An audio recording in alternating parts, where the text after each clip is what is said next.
Okay, today we're going to do another chapter in this book that yours truly wrote, and we're going to do it on the 144,000 and just who they are, to give a better picture on that, so that people will understand who these people are that are so unusual.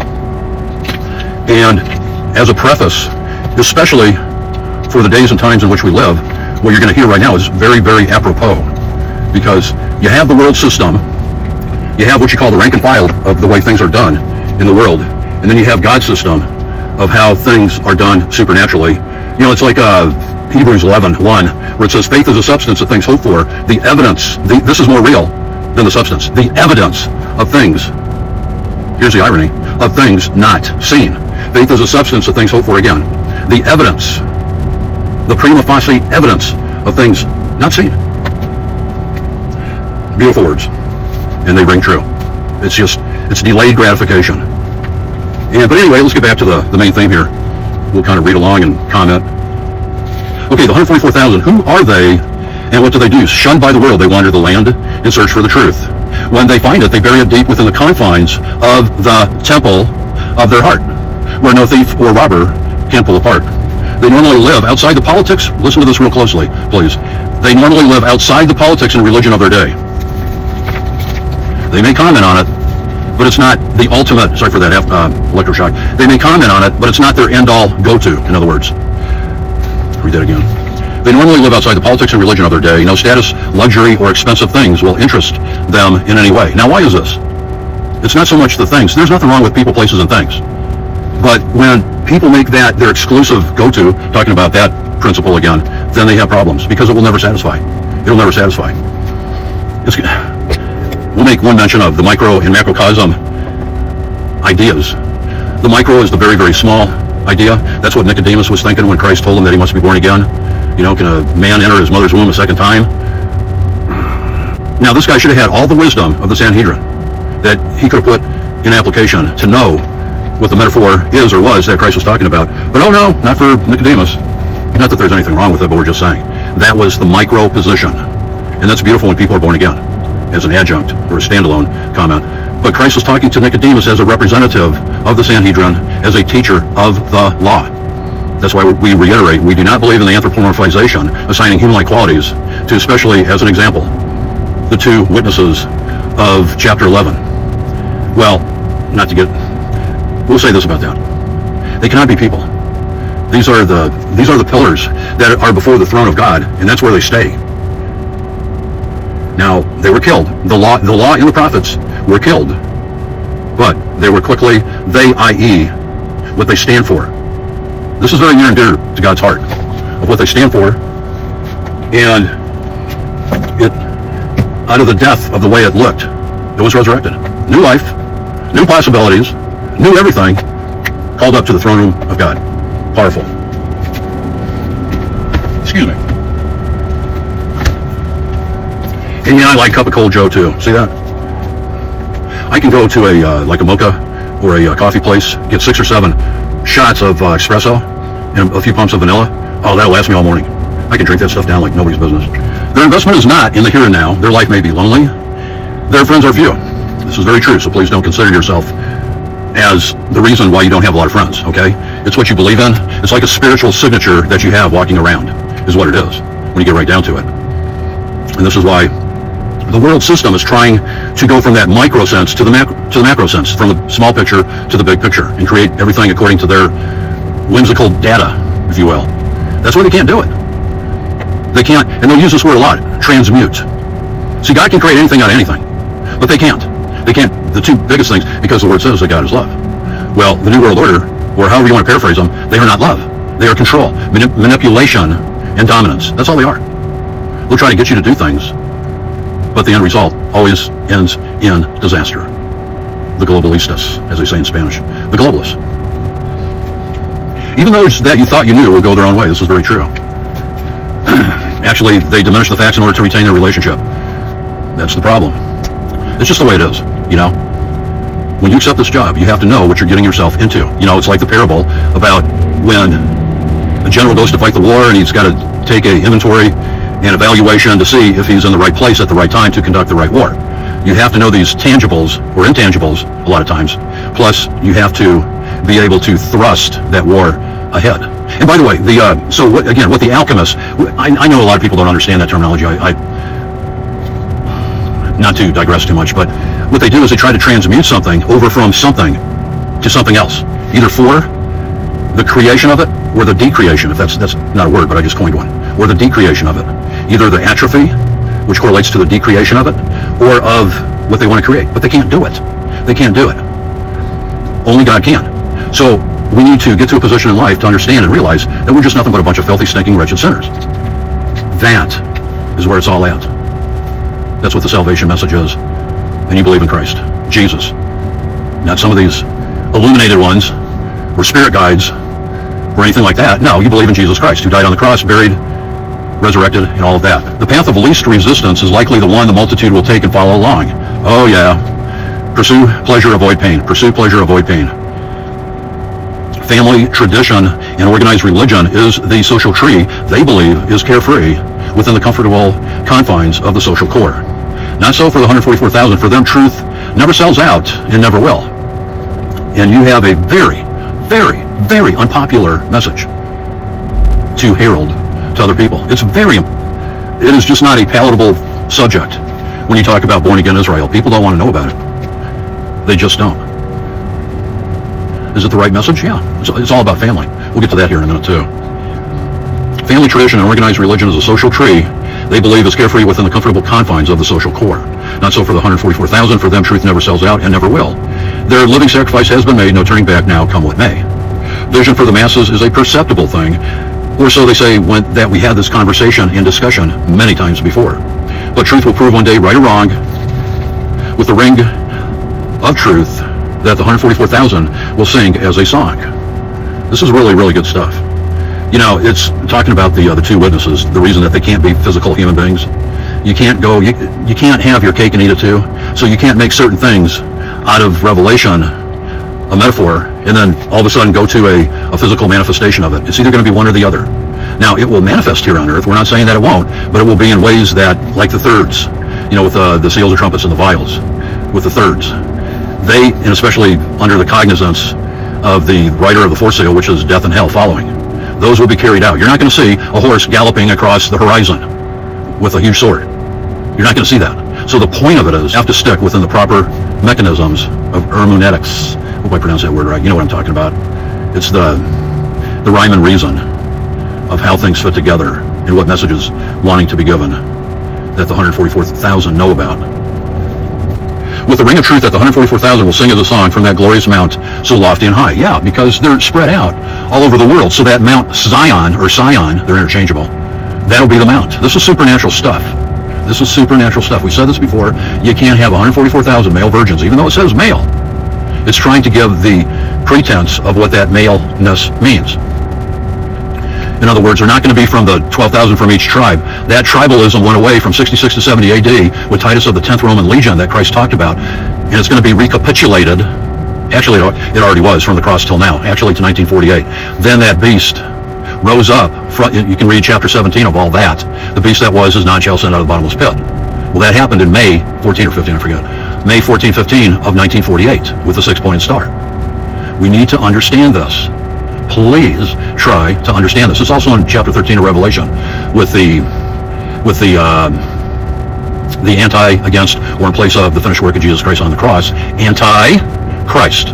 Not a physical rendition of that, but the principle of that was erected again in 1948. That incurs, in chapter 13 of Revelation, incurs the head wound and was healed. Perfectly in accordance with chapter 17 of Revelation about the beast that was, is not, and shall ascend out of the bottomless pit. Okay? Hopefully somebody followed along with that out there. While married to the Lamb, somewhere in the matrix of times gone by and eternity, which is highly indicative of that birthing process, and it's totally in line with the recapitulation that's going on right now with everything concerning politics and religion. The principle of the anti, against, in place of, or diminishing the finished work of Jesus Christ on the cross, and or the false prophet. The world religious group, compendium, if you will. And we need to understand who is on what position and what position they're playing and how it interfaces with all of the other data is how it works. That's what Christ was giving the micro. Here's another example. Okay, Christ took whips and whipped all of the money changers out of his house. That was the micro. Now we're going to see the macro. Who knows when it will begin? It can't go up forever, so we'll stay tuned to that. And it also says, kind of a reiteration, is that the spirit of prophecy, the testimony of Jesus is a spirit of prophecy, Revelation 19:10. All of that interfaces, interlocks, completely, intricately interwoven with the propheticness of the two witnesses out of Revelation chapter 11. The law and the prophets. The law and the prophets. Because they're all singing that same song that started with the Exodus, and they're singing it again. The whole principle gets recapitulated in Revelation. The 144,000 that have no guile in their mouth. In other words, they're speaking the truth. Hopefully you understood that, okay? Just realizing that we have the truth of the thesis is half the battle. The other half is to reflect that light to others, to let them know that they too can have the same transition and translation. This is the born-again experience played out, again, with the micro. That's all how we got here. Yours truly also. And it's being played out right now at the end of days, or the end of times, however you want to paraphrase it, with the macro, big picture sense. So the illustration that Christ gave with Nicodemus is just absolutely perfect for that true example, or the casting out of the money changers. It will happen again. Another example would be Babylon has fallen. It fell the first time, it's fallen again. Or, oh, Jerusalem, Jerusalem, when Christ said, how many times have I wanted to gather you together as a mother hen gathers her chicks, but ye would not. This is indicative of the times in which we live. The same principle is going on. Well, Christ already saved all those that were going to be saved up until, and including the time at the Last Supper and previously that were going to be saved before he went to the cross. That's why he said, Father, I have lost none that you have given me. And when he was preaching, he told everybody, you didn't choose me, I choose you. That's like a bucket of cold water, at least to me. So our salvation, make sure that it's a real thing. Make sure that you're in earnest. Pursue it like nobody's business, because your eternity will depend on it. But if you have a faithful heart and a receiving soul, no problem. But Christ wants us to go from that physicality thinking to the spirituality thinking, because that old house went away. That old physical house went away. That old construct of the way of doing things with physical tribals went away. It went away at the cross. It was translated over, having been carried over, and having passed over and born again from the old Israel into the new spiritual Israel. There's a little bit more. Just realizing, one more time, that we have the truth of the thesis is half the battle. The other half is to reflect that light to others, to let them know that they too can have the same transition. The floodgates are open, but in a good way. We're not talking about what's in Matthew 24, Mark 13, or Luke 21, in a synopsis thereof. No, we're not talking about that. We're talking about for each and every person is included in that family. That family is open to all races. God is not a racist. If he was a racist, and since the church, i.e. the church, the proper noun, because it says in Revelation 18:4, come out of her, my people, be not partakers of her sins, nor receive of her plagues. So the whole church, that's why, getting back to what we said, we should make our election and calling sure. But anyway, that whole church, capital C, construct, unfortunately will be judged. That's why the Lord is giving that one time, do it. Come out of her, his people, and not to be partakers of her sins nor receive of her plagues. Because she sits and says, here I am, need of nothing. I sit as a queen, and not knowing that her destruction will come in one day, and all that.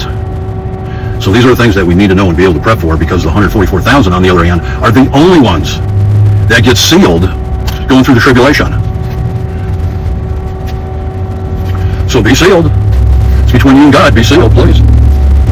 The other half is to reflect that light to others, to let them know that they too can have this same transition in translation, to be carried over to a new land, a new life, a new birth, where there is no hate or extreme dislike, or even conversely, an extreme like for bad doctrine, because they hate the truth.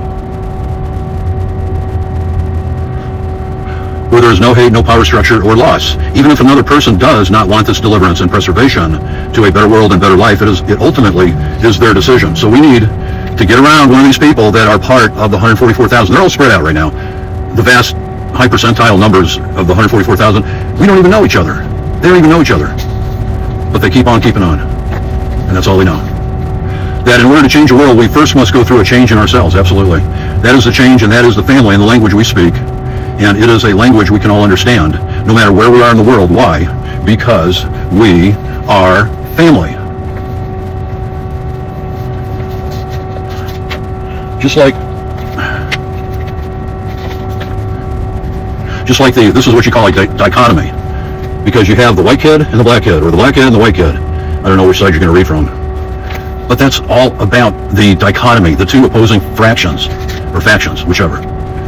That is that, I'll leave you with this thought, that is that ultimate end times race of different races. That's the whole intent of why Christ went to the cross. Oh, no, you got to go back to Ezekiel chapter 36 or 37, and then you got to look at the stones and bones, and you got to look at things like the valley of dry bones. Yeah? So what? What's your point? Because it all had to do with Jesus Christ. Breathing that new life. Talking about what Nicodemus should have known about. When you think about it, he should have known about that. He should have said, oh, hey, Lord, does this have something to do maybe with Ezekiel chapter 36, 37? Why don't people see this? And then you get, this is great, then you get to chapter 38.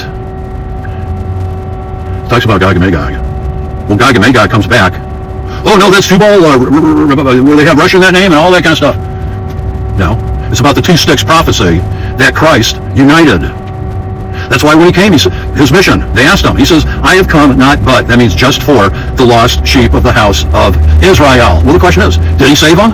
Or does he still have unfinished business? Come on now.